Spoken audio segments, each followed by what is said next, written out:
Audio leak commission अॼोकी कार्रवाई रोके छॾी आहे। वधीक कार्रवाई न कंदासीं, कार्रवाई जो ऑर्डर जारी कंदासीं। जस्टिस काज़ी फाइज़ ईसा रिमार्क्स न आहिनि। ऑडियो लीक्स इंक्वायरी कमीशन जी ॿुधणी थी आहे। जस्टिस काज़ी फाइज़ ईसा सुप्रीम कोर्ट जे हुकुमनामे जी कॉपी बि घुरी वरिती आहे। थोरो घणो आहिनि के मां बि ॼाणा थो कमीशन दुराहे त हुनखे नोटिस छो जारी न कयो वियो। जस्टिस काज़ी फाइज़ ईसा रिमार्क्स न मूंखे ॿुधायूं पिया सुप्रीम कोर्ट जा फ़ैसिला ॿियनि अदालतुनि ऐं इदारनि ते लागू थींदा आहिनि, पर आला अदालत जे जजिस ते लागू न थींदा। कमीशन सरबराह जो अहिड़ो चवणु आहे। असां आइन ऐं कानून जे दिफ़ा जो हलफ़ खयों आहे। ऑडियो लीक्स कमीशन जी सरबराह जो चवणु आहे। टेलीफोन लाइन ते मौजूदु आहे इस्लामाबाद मां KTN न्यूज़ जो रिपोर्टर इब्राहिम कुंबर। जी इब्राहिम कुंबर, कहिड़ा अपडेट्स आहिनि? जी बिल्कुल, जस्टिस काज़ी फाइज़ ईसा जी सरबराही में ही जो टे रुकनी कमीशन है ऑडियो लीक्स ते उन अॼु की कार्रवाई जेका सा उहा रोके छॾी आहे। मुख़्तसर ऑर्डर ज़रिए जस्टिस काज़ी फाइज़ साहब ॿुधायो आहे त जेको सो ही अॼोकी कार्रवाई रोकजे थी ऐं जेसिताईं सुप्रीम कोर्ट जो तफ़सीली ऑर्डर नथो अचे तेसिताईं का बि कार्रवाई न थींदी। उन मौक़े ते जीअं ई अॼु कार्रवाई शुरू थी त अटॉर्नी जनरल जेको सो पेश थियो, चइनि गवाहनि खे हिन कमीशन नोटिस जारी कयो आहे, जंहिंमां रुॻो हिकिड़ो सहाफ़ी जेको सो पेश थियो आहे। जीअं त जस्टिस काज़ी फाइज़ साहब जो चवणो त 4 गवाहनि खे नोटिस जारी कयो, हुन मां रुॻो हिकिड़ो सहाफ़ी पेश थियो आहे। आबिद ज़ुबैरी ऐं शोएब शाहीन जेको सो उहो अचण जी तकलीफ़ न आहे कई, पर ख़ैर हिते कंहिंखे परवाह न आहे।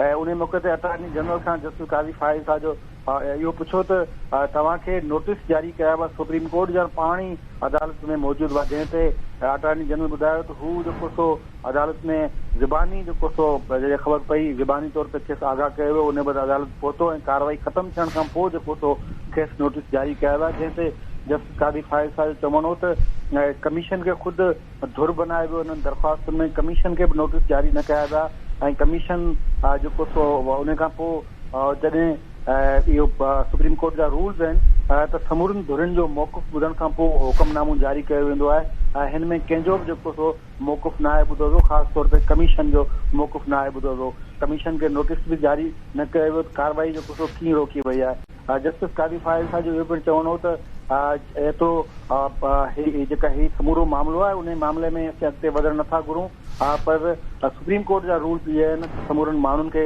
नोटिस जारी कयो वेंदो आहे। उन खां पोइ मौक़ुफ़ ॿुधो वेंदो आहे। उन खां पोइ जेको सो हिन मामले ते हुकुमनामो जारी थी सघे थो।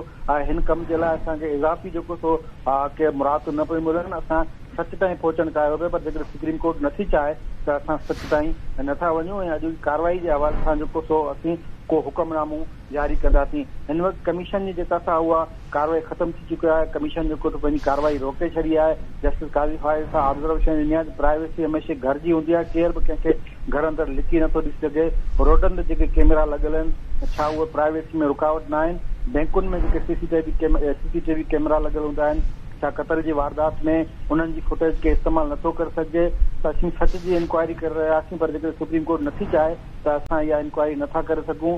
मूंखे केरु मर्ज़ी सां फ़ैसिले जी रक़म अचे त छा उहा प्राइवेसी में अचे थी? इन समूरी सूरताल खे असीं ॾिसी रहियासीं, पर हाणे सुप्रीम कोर्ट हिन कार्रवाई खे रोके छॾियो आहे त असां जेको बि कमीशन जी कार्रवाई जेका सा उहा रोकियूं था।